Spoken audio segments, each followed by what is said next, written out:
चुगलखोर पड़ोसन। क्या कर रहे हो? छत पे जाके अखबार पढ़ूंगा। बस यही करो। तुम्हें पता भी है कि बहू क्या गुल खिला रही है? उसने नया फेसबुक अकाउंट बना लिया है। रोज 10 फोटो डालती है। हमारे परिवार की तो नाक कटवा देगी ये। और तुमको ये बात कैसे पता चली? अरे पड़ोसन ने बताया। उसकी बहू भी फेसबुक पर है ना, तो उसको पता चल गया। हाँ हाँ, जैसे तुम तो बहुत भोली हो। पड़ोसन रोज सास को उसकी बहू के नाम पर भड़काती थी। आज तो आपकी बहू कह रही थी मुझसे आके कि आप दिन भर खाती रहती है, खा खा के घटोत्कच हो गई है। क्या? उसने मुझे घटोत्कच बोला? अरे वो खुद ना कटी सुपर्णखा है। आप कह रही हो तो सही होगा, लेकिन आप उसको बताना मत कि मैं ये सारी खबरें आपको देती हूँ। शाम को जब बहू पड़ोसन के पास जाती है, आज तो तेरी सास तुझे सुपर्णखा कह रही थी, कल ताड़का भी कह देगी। पता नहीं इतनी अच्छी बहू मिली है, फिर भी वो तुझे राक्षसनी क्यों समझती है? आप कितनी अच्छी हैं। आप मेरी सास की हर बात मुझे बता देती हो, वरना मुझे पता ही नहीं चलता कि वो मेरी पीठ के पीछे इतनी बुरी बात करती है।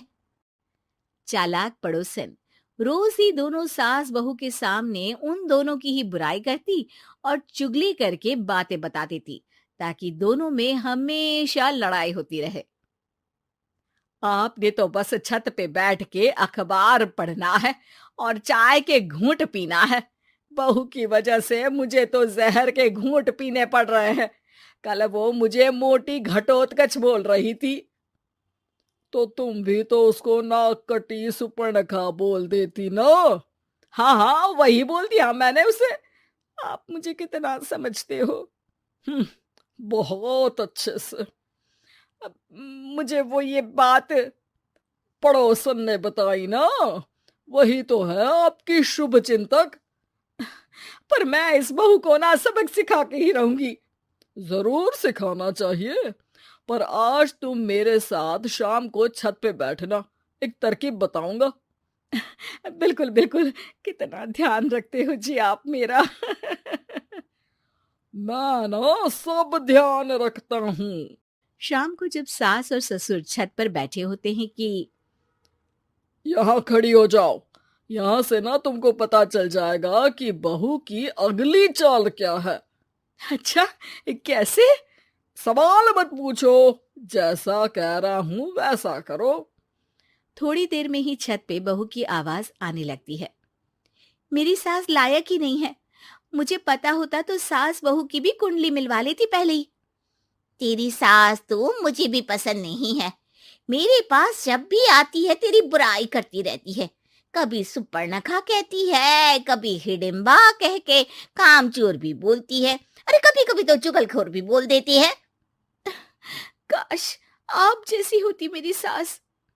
ऊपर छत पे पड़ोसन और बहू की आवाज सुन के सास के होश उड़ जाते हैं। समझी? जी समझी। सुबह तुम्हारे सामने ये बहू की बुराई करती है और शाम को बहू के सामने तुम्हारी। मतलब आप सिर्फ अखबार नहीं पढ़ते, सारी खबरें भी रखते हैं। अब तो इस पड़ोसन को भी सबक सिखाना पड़ेगा।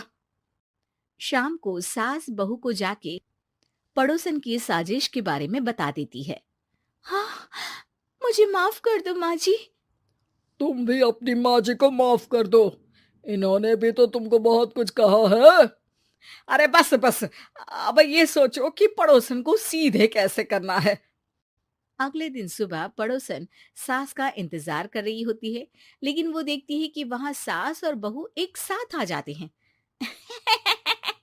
अरे अरे, आज दोनों एक साथ। हाँ, सोचा कि बहू की पीठ पीछे बुराई करने से क्या फायदा, मुंह पे ही बोलती हूँ मैं। हाँ, मैंने भी सोचा आपको 2 बार मेहनत करनी पड़ती है, एक ही बार में काम खत्म कर लोगी। हैं? वो मैं आप लोगों को कैसे पता चला? क्योंकि ऊपर वाला सब देख रहा है। पड़ोसन ऊपर देखती है, वहां ससुर खड़े होकर हंस रहे होते हैं। मतलब आप हमारी बातें सुन लेते थे? हाँ, सुन लेता था और मजे भी लेता था। आपको तो शकुनी होना चाहिए। क्या चाल खेली है आपने, एकदम सास बहू के सीरियल जैसी। तो बताओ पड़ोसन जी, मेरी बहू ने आपसे अब मेरे बारे में क्या बोला? यही बोला कि सास बहुत अच्छी है, बहुत ध्यान रखती है। अच्छा, और सास ने मेरी क्या बुराई की? नहीं ना की बुराई, हमेशा तारीफ करती है। भगवान सबको ऐसी सास दे। मेरी गलती है जो मैंने आप लोगों में आग लगाने की कोशिश की। पर छत पे लगा हुआ सीसीटीवी यानी कि शर्मा जी सब देख रहे थे। हाँ जी, हाँ जी, मुझे माफ कर दीजिए। माफ क्या, आपको तो अब हम साफ ही कर देंगे अपने वालों की लिस्ट से। आज से आपकी और हमारी बात बंद, लेकिन बुराई जारी रहेगी। अब आपकी हरकत के बारे में पूरे मोहल्ले को बताना तो पड़ेगा ना आंटी जी।